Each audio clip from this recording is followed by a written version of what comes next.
Импровизацията. Ключовото качество на един актьор. Аз съм Мариела Радева и днес ще си поговорим за една по-интересна част от импровизацията, а именно плейбек театъра.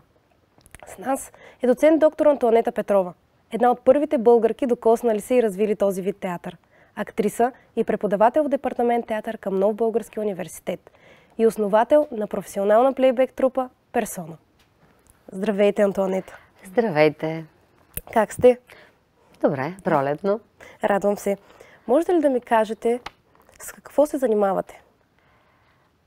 Преподавам на студентите в Нов български не само импровизационен игрови театър и други курсове, актьорствам, продуцирам. Имам домашни любимци и съм луда по тях, когато не се занимавам с това. Това е общо взето. Чудесно. А какво е плейбек театъра? И какво го прави по-различно от останалите видове театри? Плейбек не е плейбек, да изпееш нещо на плейбек. Това е импровизационен игрови театър, основан на 80-те години от американски актьор, режисьор, продуцент Джонатан Фокс. И от тогава той се разпространява и играе в целия свят. Може би скоро ще станат 50 години, откакто съществува плейбек театъра в света. Това е много особен спектакъл, в който зрителя е активен участник. Той е осветен, сцената е осветена, 50% е осветена сцената, 50% е осветена и зрителната зала. И без активното участие на зрителите, плейбек театър не може да съществува. Плейбек театър е когато актьорите изиграват историите, които разказвача, престрашавайки се от зрителната зала да седне на сцената, под прожекторите, с микрофон и разкаже своя лична история.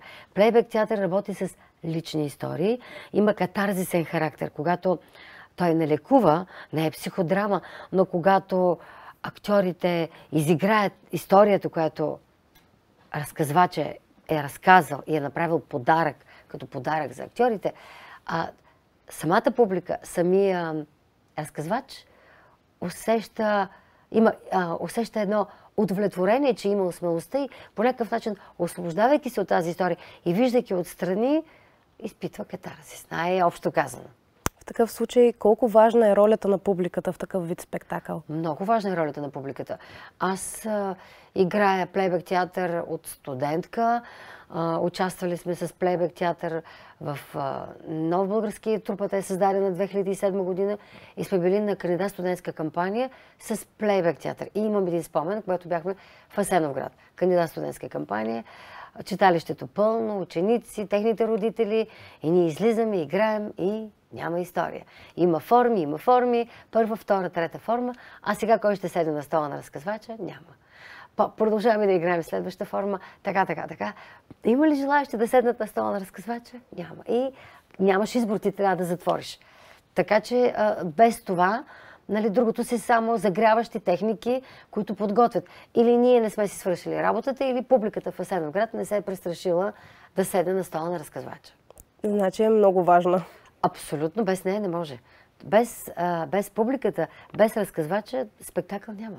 А как се изиграва една история? Какви форми съществуват? Има много различни форми. Има написани учебници и от самия Джонатан, и от негови последователи за формите.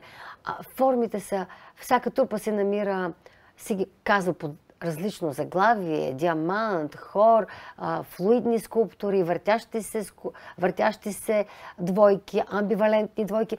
Но всяка трупа в течение на времето си намира своите техники, своите фигури, преди да започне спектакъла и тя си ги назова по своя начин. Няма ограничения сега. Тук трябва да бъде това, строго ограничено. Защото импровизация в крайна сметка. Разбира се. А каква е ролята на музиката в плейбека? Много голяма. Музикантите създават ритъма, те са част от спектакъла. Без музикантите е малко, как да кажа, постно.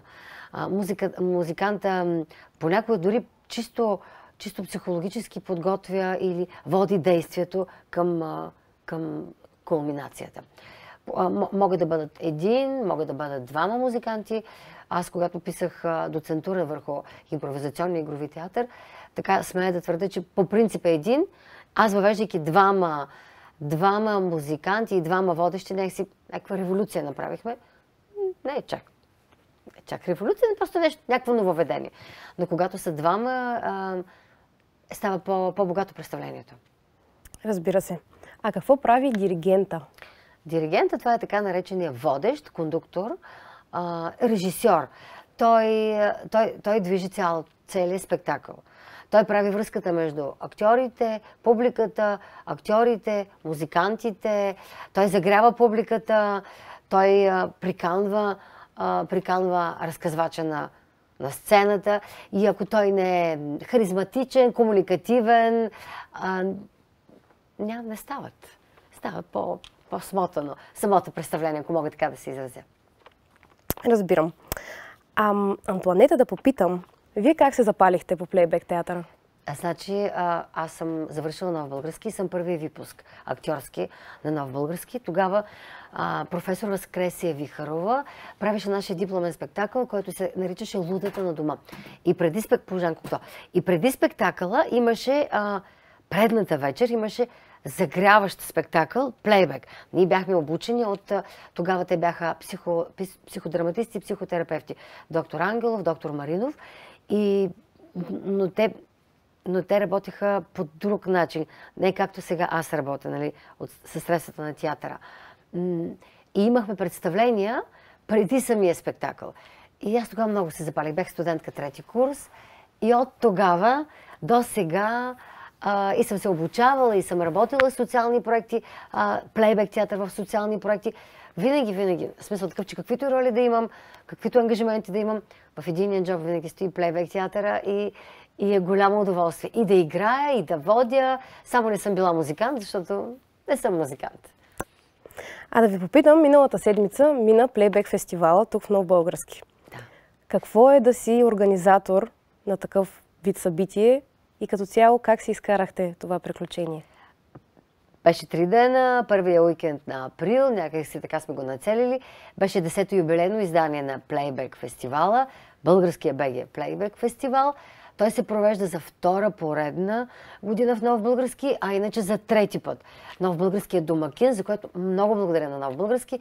Ползвахме университетски театър и залите 05, 508 и 509 в университетския кампус.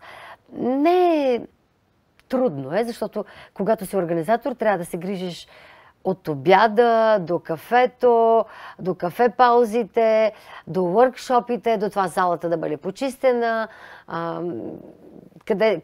за всичко. Но аз смея да твърдя, че имах помощници от студентите и не мина гладко, но мисля, че нямаше големи организационни гафове. Участниците бяха над 80, а от Нов български имаше студенти, над 30 бяха студентите. А вечер имаше представления, които бяха посетени и от наши студенти, които са извън тази бройка участници. Беше много емоционално, много истинско. Невероятно беше. Някак си ние се заредихме, имаше и дискусия за плейбек театъра, съдбата на плейбек театъра, плейбек трупите в България. Имаше много въркшопи. Тази година гост беше Авива Апел Розентал от Израел. Тя е една дама, която 30 години се занимава и има трупа, която 30 години съществува. Това е адски трудно, защото една трупа, аз по учебниците по история, независимо дали е плейбек театър или трупа, която е в театър, професионална трупа, нейният живот, така са ме учили моите учители по история на театъра, е 7 години. А тя с тази трупа вече 30 години просъществува и продължава да работи. Изключително много опит има съответно тази жена. Да ви питам, какво можем да очакваме в бъдеще? В бъдеще плейбек театър отново ще бъде тук до година, така мисля аз. Живот и здраве. Имаме амбиция с доцент Ася Иванова, която е директор на университетския театър, да се разширим, да направим един балкански плейбек театър. Повече трупи, повече участници извън българските, което е още по-голяма организация, но студентите са страхотни, аз без тях нищо не мога да направя, така че разчитам на тях и мисля, че и това ще се случи успешно. Чудесно!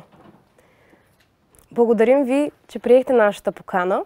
Днес успяхме да си поговорим за плейбека и да вникнем по-дълбоко в това интересно изкуство. За мен беше удоволствие. Благодаря за поканата.